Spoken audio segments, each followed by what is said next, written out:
রাজ্যে ক্রমবর্ধমান আইন শৃঙ্খলা অবনতিজনিত পরিস্থিতি, মহিলাদের বিরুদ্ধে সংঘটিত বিভৎস অপরাধ, সাম্প্রতিক বন্যায় দুর্গতদের ত্রাণ বিতরণের ক্ষেত্রে অমানবিকতা, অবহেলা ও ব্যাপক দুর্নীতি, দ্রব্যমূল্য বৃদ্ধি এবং বেকার সমস্যা সহ 5 দফা দাবি নিয়ে বৃহস্পতিবার আগরতলায় সিপিআইএম এর ডাকে এক প্রতিবাদ সভা ও বিক্ষোভ মিছিল সংঘটিত হয়।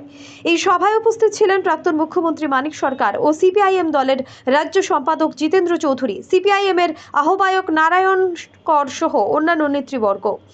এদিন দলের পক্ষ থেকে আগরতলা শহরে বিশাল জনসমাবেশ ঘটিয়ে সিপিআইএম দল রাজ্যে তাদের সংগঠিত উপস্থিতির জানান দেয়। এদিনের আয়োজিত সমাবেশে প্রাক্তন মুখ্যমন্ত্রী মানিক সরকার ও সিপিআইএম দলের রাজ্য সম্পাদক জিতেন্দ্র চৌধুরী তাদের ঝাঁঝালো বক্তব্যের জোড়া ফলায় বিদ্ধ করেন রাজ্য সরকার ও কেন্দ্রীয় সরকারকে। প্রাক্তন মুখ্যমন্ত্রী মানিক সরকার তার আলোচনায় বর্তমান আইন শৃঙ্খলাজনিত অবনতির জন্য সরাসরি মুখ্যমন্ত্রী মানিক সাহেবকে দায়ী করেন। তার বক্তব্যে তিনি তা তুলে ধরেন। আমাদের নেতারা তুলবার চেষ্টা করছে। আমরা আজকে বলেছি আমরা বিক্ষোভ দেখাবো, এভাবে চলবে, চালাতে হবে। সঙ্গে সঙ্গে এই যে ঐক্য, সংহতি, সম্প্রীতি, এটাকে যে ভাঙবার চক্রান্ত চলছে, এটার বিরুদ্ধে কিন্তু আমাদের রুখে দেওয়া। বাংলাদেশে সরকার পাল্টে গেছে, নতুন একটা সরকার হচ্ছে, কবে সেখানে ভোট হবে না হবে আমরা জানি না।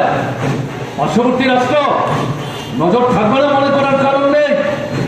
ওখানে সংখ্যালঘু অংশের মানুষ যারা অবশ্যই তাদের উপর আক্রমণ সংঘটিত হচ্ছে। সব জায়গায় ব্যাপকভাবে একই কায়দায় হচ্ছে, ঘটনাটা না।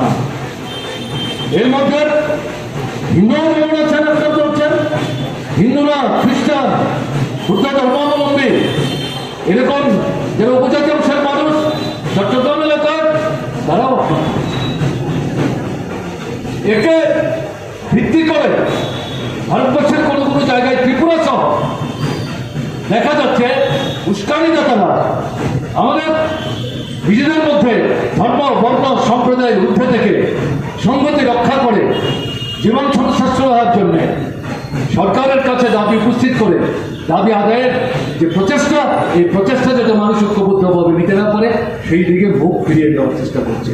কাজে এই এরকম একটা পরিস্থিতিতে চোখ কান চারিদিকে কিন্তু খোলা রাখতে হবে। আজকে বিশাল মিছিল সমাবেশ আপনারা করেছেন, আপনাদেরকে আন্তরিকভাবে সংগ্রামে অভিনন্দন জানাচ্ছি। শুধু একটা মিছিল, একটা মিটিংয়ের বক্তব্য শুনে গেলেই চলবে না। পূজার মৌসুম চলছে, এটা শেষ হবে। এই পূজার সময় আপনাকে মিছিল মিটিং করতে হবে বলছি না, কিন্তু পুজো তো সারা জীবন ধরে চলবে না। পুজো আসছে, পুজো যাবে, উপভোগ করবার মতো সামর্থ্য কোথায় আপনার? তা যদি থাকতো তাহলে আমরা আজকে এই সমাবেশ, এই বিক্ষোভ, এই আমি করতাম না। কাজে এই পরিস্থিতি মাথায় রেখে সামনের দিনে গ্রাম থেকে শহর, শহর থেকে গ্রাম, সারা ত্রিপুরায় ব্যাপক বৃহত্তর আন্দোলন গড়ে তোলে এই যে নিকম্মা সরকার, জনবিরোধী সরকার, উদাসীন সরকার, ব্যর্থ সরকার, এই সরকারের প্রণব নাড়িয়ে তার অনিচ্ছুক হাত থেকে দাবি আদায়ের জন্য সংগ্রামকে তীব্র, তীক্ষ্ণ এবং ব্যাপকতর করবার শপথ নিয়ে আজকে এখান থেকে আপনারা যাবেন। এই আবেদন আপনাদের কাছে রেখে অভিনন্দন জানিয়ে আমি আমার কথা বলা শেষ করছি। ভালো থাকবেন। সিপিআইএম দলের রাজ্য সম্পাদক জিতেন চৌধুরী তার বক্তব্যে কেন্দ্রীয় সরকারকে এক হাত নেন। রাজ্যের বন্যা পরবর্তী পরিস্থিতিতে সাধারণ মানুষের দুঃখ দুর্দশার কথা উল্লেখ করে বন্যার্তদের ব্যাপক ত্রাণ ও আর্থিক সাহায্যের জন্য কেন্দ্রীয় সরকারের কাছে দাবি করেন। তিনি তার বক্তব্যে অবিলম্বে রাজ্যকে দুর্গত এলাকা ঘোষণা দিয়ে দ্রুত কেন্দ্রীয় সাহায্য পৌঁছানো এবং বিশেষ প্রকল্প ঘোষণার জন্য দাবি জানান। কিন্তু আজকে কোথায় ডাবল ইঞ্জিনের, ট্রিপল ইঞ্জিনের সরকার? কোথায় তাদের প্রতিষ্ঠাকে? গত জুলাই মাসে ভয়াবহ বন্যা হয়ে গেল। আমরা বলেছি এই সরকারের নীতির বিরুদ্ধে আমাদের বিরোধিতা থাকবে, কিন্তু বন্যা ত্রাণে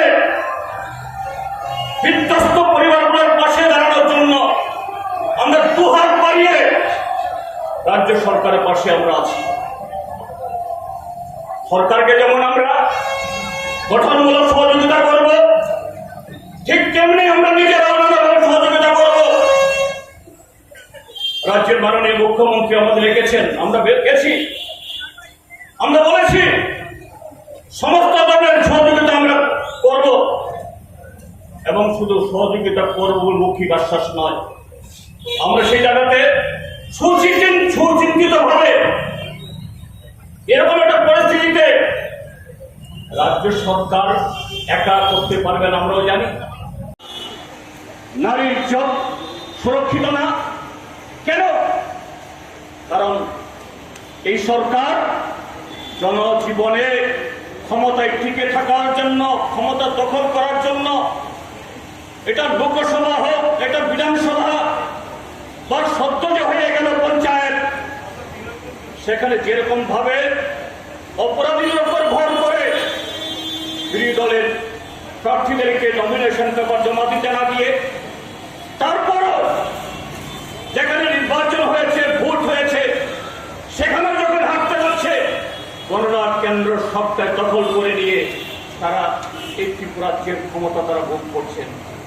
অর্থাৎ অপরাধীদের হাত ধরে, অপরাধীদের ধারা আজকে ত্রিপুরাজ্যের সরকার, কাজে সেই জায়গায় এই অপরাধীদেরকে ধরার জন্য তাদের কোনো সেখানে উদ্যোগ নেই। কাজে বন্ধুরা, এখানে শুধু আইন শৃঙ্খলা, মানুষের নিরাপত্তা সেটাই বিঘ্নিত হচ্ছে তা নয়। আজকে অর্থনৈতিক ক্ষেত্র দেখুন, কি কর্মসংস্থান, গ্রামীণ বা শহরের যারা নিত্যদিন যাদের কাজ দরকার, বা আমাদের দেশের শিক্ষিত অর্ধশিক্ষিত বেকার যুবক, তাদের জন্য যে জীবন জীবিকার ব্যবস্থা করা দরকার। Bureau report, digital Tripura.